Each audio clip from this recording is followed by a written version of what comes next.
Compte rendu de la 34e réunion du Conseil des ministres. Le président de la République, chef de l'État, Félix Antoine Tshisekedi Tshilombo, a présidé ce vendredi 7 mars 2025 à la Cité de l'Union africaine, la 34e réunion ordinaire du Conseil des ministres. 4 points étaient inscrits à l'ordre du jour, à savoir 1. Communication du président de la République, chef de l'État. 2. Point d'information. 3. Approbation d'un relevé des décisions du Conseil des ministres. 4. Examen et adoption des textes. La communication du président de la République a porté sur 2 points principaux, à savoir 1. Du programme d'action de l'Inspection générale de finances pour l'année 2025. Dans le cadre de la reprise des missions de contrôle de l'IGF, interrompue depuis le mois de mai 2024 et du lancement du programme de ses actions pour l'année 2025, le président de la République a rappelé qu'il avait instruit son directeur de cabinet à organiser une réunion avec toutes les parties prenantes le lundi 4 mars 2025 au Palais de la Nation. Les concernés étaient essentiellement les présidents de conseil d'administration, les directeurs généraux et les directeurs généraux adjoints des entreprises du portefeuille et des établissements publics de l'État. Les buts principaux de la rencontre étaient de les sensibiliser sur la nécessité de renforcer la mobilisation des recettes, la bonne gouvernance financière et d'assurer un meilleur suivi des politiques publiques en matière de gestion de finances publiques. À cette occasion, l'inspecteur général des finances, chef de service, a été instruit de privilégier les missions d'encadrement et de surveillance en vue de contribuer efficacement à l'amélioration dans la mobilisation des recettes et promouvoir l'implémentation de la bonne gouvernance dans les entreprises du portefeuille, les établissements publics, les provinces ainsi que les entités territoriales décentralisées. Ainsi, suivant son instruction, l'inspection générale des finances devra se focaliser principalement sur les 4 axes suivants: les acquisitions immobilières, les paiements des avantages dus aux mandataires publics, le respect des règles de passation des marchés publics, l'exécution des marchés publics par les prestataires en ordre avec le fisc, c'est-à-dire ceux qui auront présenté leur quitus fiscal, tout en censurant du service fait dans les cadres de marchés publics. Par ailleurs, le président de la République a précisé qu'une attention sera aussi accordée au contrôle des effectifs en vue d'améliorer la maîtrise de l'enveloppe salariale à charge du Trésor public. À cet effet, l'IGF pourra faire des états des lieux des engagements effectués, surtout pendant ces 3 derniers mois, par rapport à l'organigramme de chaque entreprise du portefeuille ou établissement public. Pour ce qui est des entreprises d'économie mixte, l'inspection générale des finances devra demander les rapports des commissaires aux comptes aux fins des vérifications devant garantir la participation de l'État. De ce qui précède, le président de la République a engagé la première ministre, le vice-premier ministre de l'Intérieur et Affaires coutumières, ainsi que le ministère sectoriel concerné exerçant la tutelle des entreprises et des établissements publics, d'accompagner l'inspection générale des finances dans le cadre de ses missions et de continuer à sensibiliser les gouverneurs de province, les responsables des ETD, ainsi que les mandataires publics au professionnalisme et à la responsabilité pour l'atteinte des objectifs poursuivis, notamment la bonne gouvernance qui implique la redevabilité et l'amélioration de la mobilisation de recettes. Enfin, il a attiré l'attention de l'IGF sur le fait que cet exercice ne devrait pas être un point bloquant les fonctionnements normaux des entreprises, les établissements publics ainsi que les entités territoriales décentralisées. Le deuxième point de la communication du président de la République a porté sur la vaccination et l'éradication de la poliomyélite. Depuis son accession à la magistrature suprême, le président de la République a placé la couverture santé universelle au cœur de ses priorités. Grâce à nos engagements, d'importants financements ont été mobilisés chaque année, notamment pour l'achat des vaccins essentiels, le cofinancement des nouveaux vaccins et le renforcement de la chaîne d'approvisionnement et des infrastructures sanitaires. Malgré ces avancées, notre système de vaccination reste fragilisé par des défis structurels et contextuels, comme le manque d'infrastructures, les conflits et la désinformation. Ce qui fait que le taux de vaccination de notre pays demeure encore faible par rapport à l'objectif de 90% de couverture vaccinale fixé par l'Organisation mondiale de la santé. Le président de la République a insisté sur le fait que la vaccination est un droit fondamental et une responsabilité collective. Chaque enfant mérite un avenir sans poliomyélite, sans rougeole, sans maladie évitable. Notre engagement aujourd'hui devrait déterminer la santé des générations futures. Il a dès lors engagé les gouvernements, au travers de chaque ministre concerné, de libérer les financements nécessaires pour assurer la disponibilité continue des vaccins, de suivre chaque trimestre les performances de la couverture vaccinale, de renforcer les plans d'urgence pour la relance de la vaccination, accélérer l'introduction du vaccin contre le cancer du col de l'utérus, créer un cadre provincial efficace pour la couverture santé universelle. Dans la suite de la communication du président de la République, la première ministre chef du gouvernement est venue sur la réunion extraordinaire qu'elle a eue avec les membres du groupe de coordination de partenaires et ambassadeurs ainsi que le membre de l'équipe gouvernementale concernée.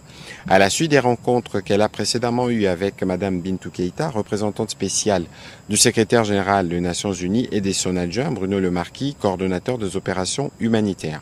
Les buts ultimes étaient de celui de se pencher sur les problématiques de mobilisation des financements additionnels au regard des enjeux de l'Est de la RDC, de la crise sécuritaire et humanitaire, ainsi que des ajustements quant à ceux. Cette réunion extraordinaire tenue le 4 mars 2005 a permis, entre autres, d'évoquer les questions liées à la politique d'accès aux territoires sous occupation pour la continuité ou non des programmes de développement en cours d'exécution, la mise en place des mécanismes de dialogue sur les questions naissantes, notamment celle des réductions des délais de développement avec la suspension des programmes financés par l'USAID, la réorientation active de l'approche Nexus pour des solutions durables, la libre circulation des acteurs humanitaires et les développements en vue de la mise en place des couloirs humanitaires.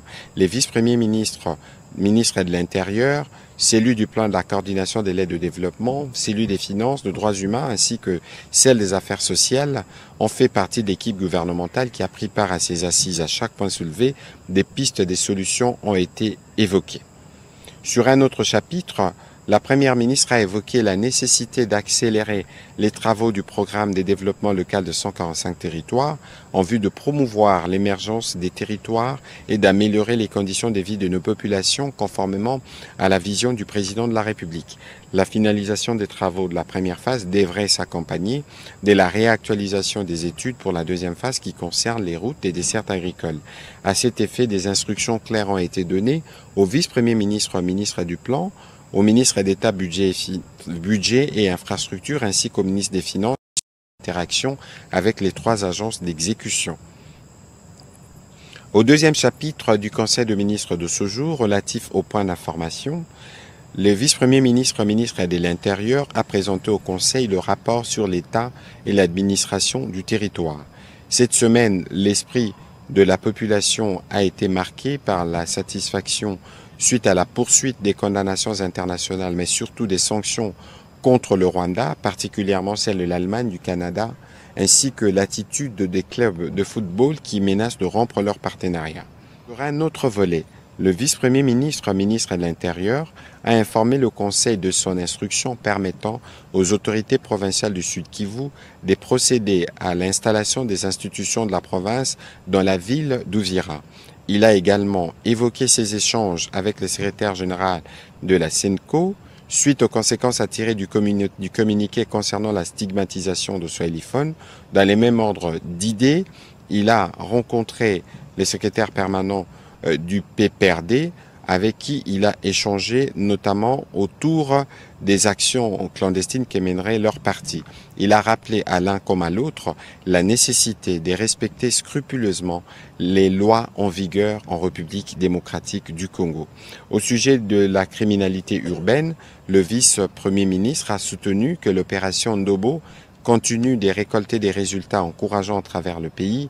À Kinshasa, cette opération qui se poursuit qui s'est poursuivi la semaine dernière où les bouclages ont permis d'appréhender 205 suspects dans les nuits du 28 février au 1er mars 2025 et 507 autres suspects dans celles du 3 et 4 mars 2025. Toujours sur ces chapitres sécuritaires, le vice-premier ministre, ministre de la Défense nationale, a informé les membres du Conseil de la situation des opérations militaires dans les zones affectées par l'agression. Sur le front nord, il a indiqué que les forces armées de la République démocratique du Congo maintiennent leur position face aux multiples tentatives des agresseurs rwandais visant à occuper Lubero-Centre, Butembo-Beni. Sur les fronts sud, malgré les renforts reçus en hommes et en matériel, la coalition RDF M23 n'a pas réussi à avancer et à conquérir de nouvelles positions face aux forces armées de la République démocratique du Congo qui sont déterminées à les contenir dans les territoires de Walikale notamment. Cependant, ces criminels RDF M23 poursuivent leurs actes de violence et des tueries des populations civiles et des présumés militaires. C'est le cas de l'assassinat organisé des blessés militaires et autres civils admis dans les hôpitaux Il-Africa et CBC à Goma. Dans les Sud Kivu, les FARDC maintiennent leur position dans le territoire d'Uvira. En Ituri, les forces armées de la République démocratique du Congo ont récupéré Nyamamba et les 3 autres villages occupés dans les territoires de Djougou par le groupe armé Zaïre. Dans l'espace Grand Katanga, l'opération Usalama contre les Bakata Katanga s'est poursuit sans relâche avec les renforcements des dispositifs des contrôles pour contrer les infiltrations ennemies. Dans la partie ouest, les FARDC ont continué des opérations de destruction des bases et des postes de résistance des insurgés Momondo. Il a été noté la neutralisation de plusieurs d'entre eux et la récupération des armes. Au sujet de la situation épidémiologique, avant de présenter la situation épidémiologique en RD Congo, le ministre de la Santé publique s'est apaisanti sur la situation sanitaire des provinces qui sont victimes de l'agression rwandaise. Au Nord Kivu, du 1er au 2 mars 2025, la division provinciale de la santé a signalé l'enlèvement des malades, des blessés des guerres assimilés aux militaires FARDC et leurs gardes malades par les criminels RDF M23 dans 2 établissements de soins, à savoir l'hôpital Il-Africa où 15 personnes ont été enlevées, les centres hospitaliers Bethesda d'Andosho, 116 personnes dont 46 blessés et 70 gardes malades ont été enlevés pour une destination inconnue. À ces jours, aucune information n'est donnée concernant la destination de ces malades et de leurs accompagnants, ni les motifs de leur enlèvement. Du 26 février au 3 mars, 28 nouvelles admissions des blessés avec plaies balistiques ont été enregistrées dans les formations sanitaires de Goma, ramenant le cumul à 5515 blessés et un nouveau décès intra-hospitaliers étant enregistrés, portant le total des décès intra-hospitaliers à 1573.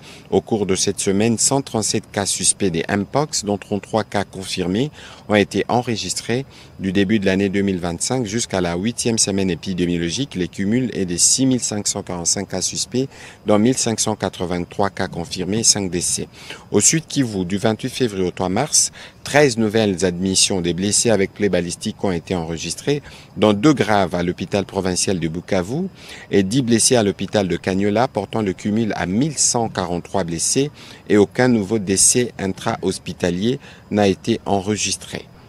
Concernant le Mpox, la tendance à la 8e semaine épidémiologique dans les Sud Kivu, comparée à la semaine précédente, a été marquée par une augmentation de cas suspects, passant de 1463 à 1918, de 2024 jusqu'à la 8e semaine 2025.